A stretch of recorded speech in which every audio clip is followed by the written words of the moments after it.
Hey, so in this video, I'm going to talk a little bit about my personal experience in terms of using EMDR, eye movement desensitization, and reprocessing therapy as a way of overcoming my social anxiety disorder.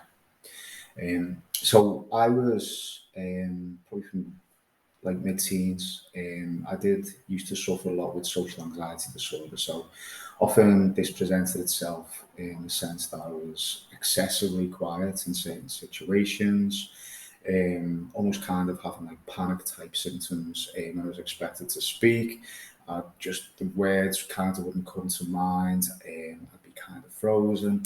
And this went on for years, really. It went on for years, probably up until kind of mid 30s. And even though I trained in CBT between the ages of, say, like 28 and 30, and I used a lot of cognitive behavioral techniques in terms of overcoming my social anxiety, it still would flare up from time to time. Um, and so, even though cognitive behavior therapy is fantastic and it's got, it is the gold standard really in terms of treating social anxiety disorder, for me, at that time, it wasn't quite getting to the place where I needed it to be. So I turned to EMDR. Now, EMDR, it was initially developed as a trauma-focused treatment. So it was initially developed specifically and tested against the clinical diagnosis of post-traumatic stress disorder. And it works through this process of accessing earlier memory networks where there may be what we call unprocessed content. So if we experience a traumatic event in our lives and we then go on to live our lives in response to the threat that we experienced when that trauma occurred, EMDR enables us to kind of go into that memory and use a process of bilateral stimulation as a way of kind of reintegrating that memory into, all of our other kind of memory networks, the kind of things there which are a little bit more up to date and a little bit more kind of balanced and a little bit more adaptive and helpful for us. Okay.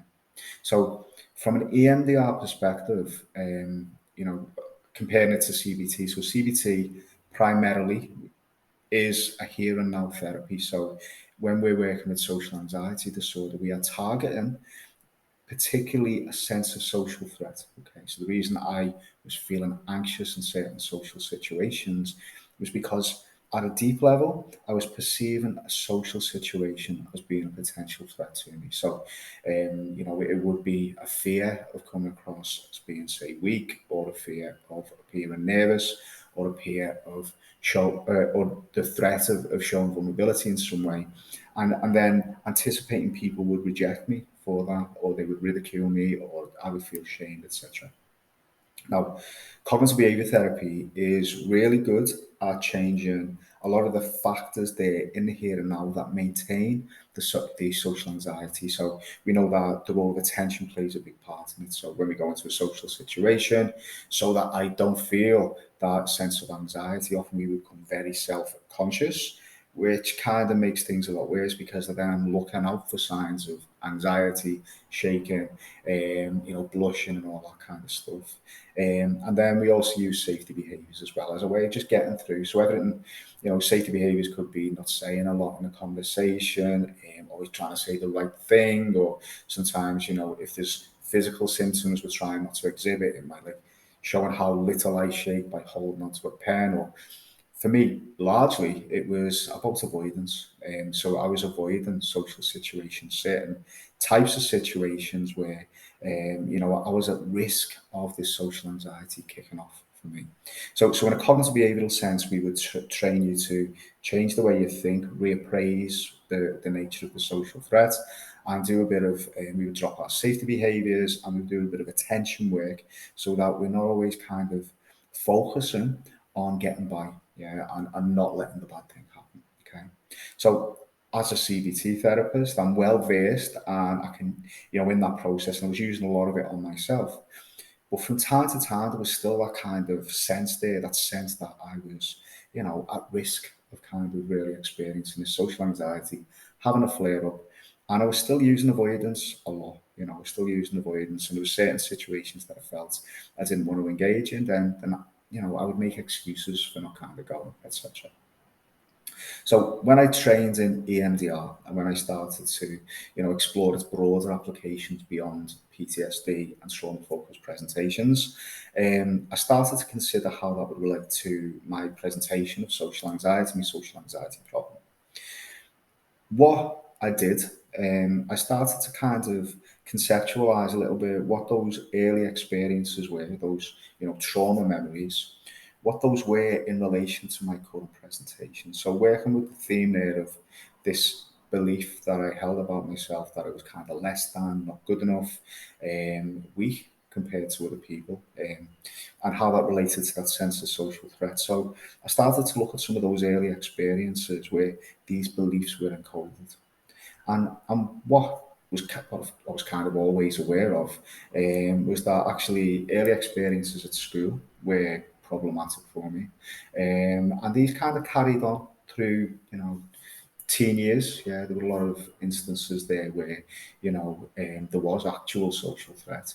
And then it was like later experiences, when I was kind of in relationships, or I was in workplace scenarios where actually there was, well, not necessarily in relationships, but in certain workplace scenarios, they can be quite hierarchical and triggering. And so these all served as particular targets for EMDR processing. Now, what EMDR does, different to other types of therapies, different to cognitive behavior therapy, it kind of uses the mind's natural capacity to process difficult events and get them into our past so they are no longer serving as contributing to a sense of current threat. Okay.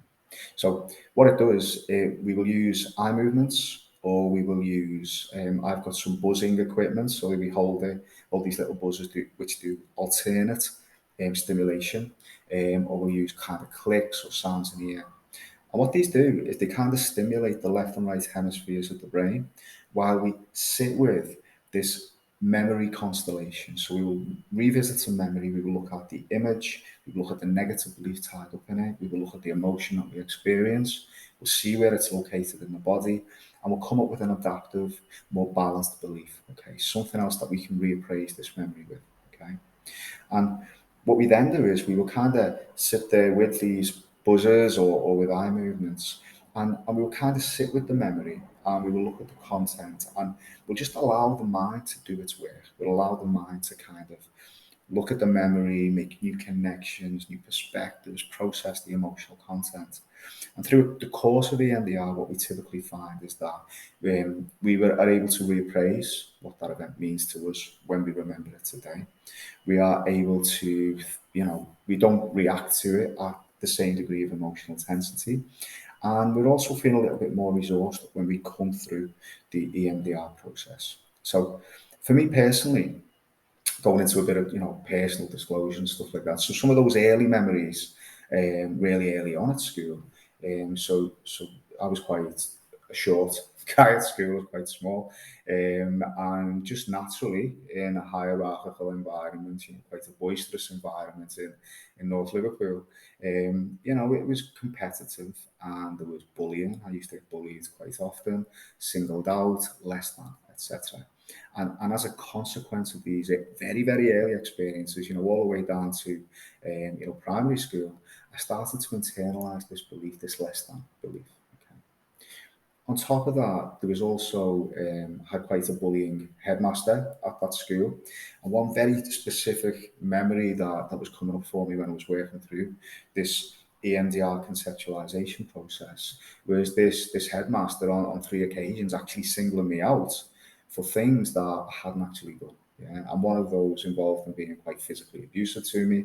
Another one where he was kind of calling me out in this assembly, and it wasn't me that he was actually talking to. So I started to kind of, at that very early age, started to develop certain beliefs about, I'm going to be singled out. There's going to be a sense of shame. I haven't got control over my social environment. So just at that very early stage of, primary school, we've got that kind of bullying going on, we've got this bullying headmaster, and simply we start to internalize at a very early age, even before we can think sophisticatedly about it, there's this kind of sense of threat which kind of isn't necessarily at the level of conscious thought, but it's just a little bit more deeply. So What I mean by that is that between, say, the ages, before the age of 12, yeah, the middle part of your brain, what we call a corpus callosum, isn't fully developed, yeah. And what that means for children is that we're not necessarily really good at viewing the world in a sophisticated way. We can't really see the nuances in situations. We can't, kind of justify or think our way out of these situations to get another perspective on it. And often, as children, we tend to store things in more of a somatic in the body, emotional, and kind of symbolic way. Okay, so we're not thinking about things in a sophisticated way that we do these days. You know what, George, you were just exposed to a horrible headmaster, or you know what, you weren't. You know, there was nothing wrong with you. You were just a little child. You know, small for your age, kind of thing. Instead of that, I kind of hold on to that fear at a much deeper level in terms of the body, in terms of the emotion, and just more of a symbolic level. Okay. Now, those early memories, we would target them in EMDR processing because we would kind of think of them as being what we call a touchstone memory. Okay. And a touchstone memory, the name is basically because if you imagine we've got a bridge, and in the center of that bridge, we've got this thing called a touchstone. And the idea is if we target and effectively process that touchstone memory and kind of weaken it and deconstruct it so it doesn't affect us today, yeah, it doesn't carry with it that same degree of emotion. Once that's gone, then subsequent memories can be addressed a lot more efficiently, a lot more effectively. Okay. So in terms of what we did in terms of EMDR for social anxiety. So we targeted those really early memories, okay? Just as I'm talking, there's another early memory that came up was when I was actually in nursery in play school. We were playing that nursery rhyme, The Farmer Wants a Wife. And we were kind of standing in a circle, and I got selected for something which I wasn't quite happy with. And I remember the group just kind of laughing, so it was not necessarily threatened about it, but there was a bit of a shame, embarrassment, humiliation thing there, which was tied into some of those early memories and my sense of being less than, and others being, potentially threatening and shaming, etc. Okay. So what we did was we worked through those early memories, desensitized fully, yeah, come up with adaptive content.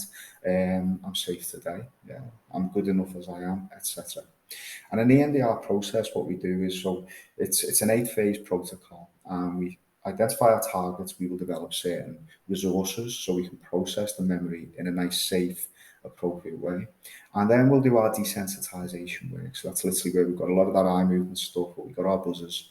And what we're doing there is we are kind of sitting with the memory, and we'll take a subjective distress rating on a 0 to 10 scale, and we'll work with it until when I can sit with that painful memory, that memory that's still causing me some distress today, until it's all the way down to pretty much zero. Okay. What we then do is we will work to install a more positive cognition, yeah, or more balanced cognition. So it's not a case of just blind positive thinking, but it's about coming up with something which is just more adaptive, helpful, kinder, and often more realistic rather than this belief I'm not good enough, I'm in danger, I'm in threat, or whatever. Something a bit more balanced. Do you know what? Actually, I'm good as I am. I'm safe today, or whatever that is. And we install that. We work on what we call the validity of cognition style. We work on the believability of that particular cognition as I process this memory. So we just build it right up. So actually, I don't just believe it cognitively, I can believe it in the body as well. Okay. The last little bit, or the second to last bit, is that we will do what we call a body scan. And this is really helpful when we're working with really early memories because, as I said before, early, traumatic events are stored at the level of the body, emotionally and symbolically. So when we do a body scan, we're kind of holding on to that memory, holding on to our cognition, and just working through the body and seeing if the body is on board with this new positive belief, seeing if the body can actually work with this or whether there's some bit of resistance that the body is holding on to. Okay.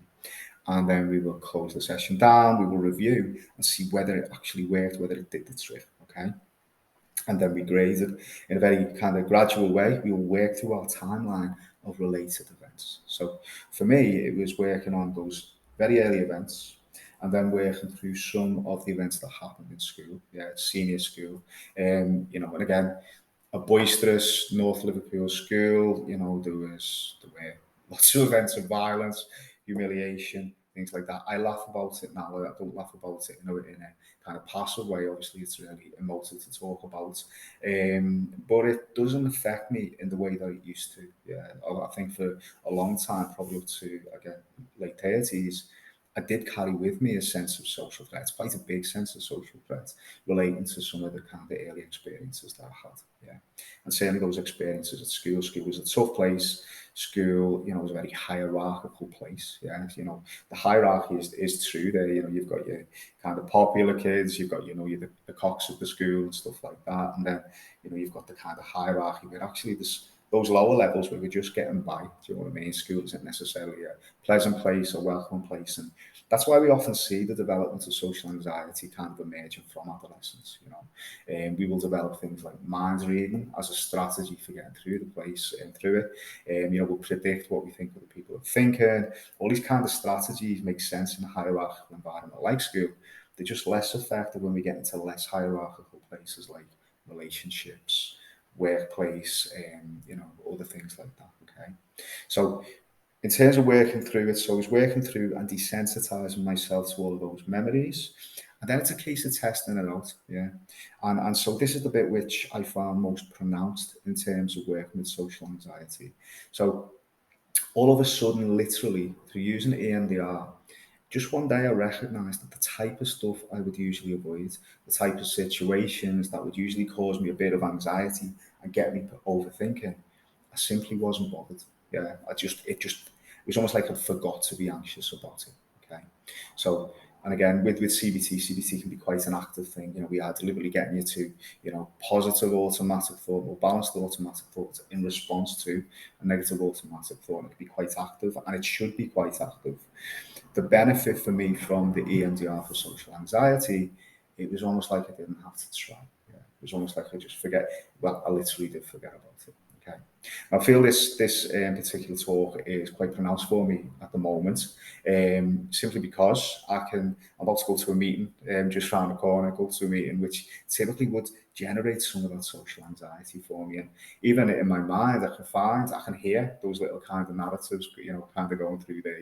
What if you don't say anything? What if you blush? What if you kind of what if you're just sitting there uncomfortably for 2 hours and you come away feeling awful or whatever? And the difference is I'm not really engaging with that stuff. I know it's there. I know it's old habits of thought and stuff like that. But the real truth is I'm going to go into the situation. I'm going to, do the usual stuff that I would expect myself to do in a kind of professional meeting and stuff like that. So I just felt it would be helpful, really, just to kind of share my own personal experience about how I use the MDR as a way of overcoming social anxiety. I've written quite a lengthy piece on my website, which goes into some, again, the more humiliating, embarrassing aspects of those early experiences. But I just really want to put it out there, really, just so if there are things there that you have tried as a way of dealing with a social anxiety, if you continue to experience social anxiety, even if you're using safety behaviors as a way of getting through, you know what I mean? If you just living your life as though it's that near miss, you might be functioning, you might be getting to work, all that kind of stuff. But if that stuff is still there, then EMDR is a fantastic option in terms of just freeing you up in relation to that social anxiety. Okay. So again, as I usually say at the end of these videos, I'll be doing more content really around social anxiety, all the other kind of anxiety disorders as I progress. But I hope you have found this one helpful and useful. And check me out a couple of other videos or go to my website www.accesscbt.co.uk, and I look forward to engaging with you there. Okay, thanks very much. Bye.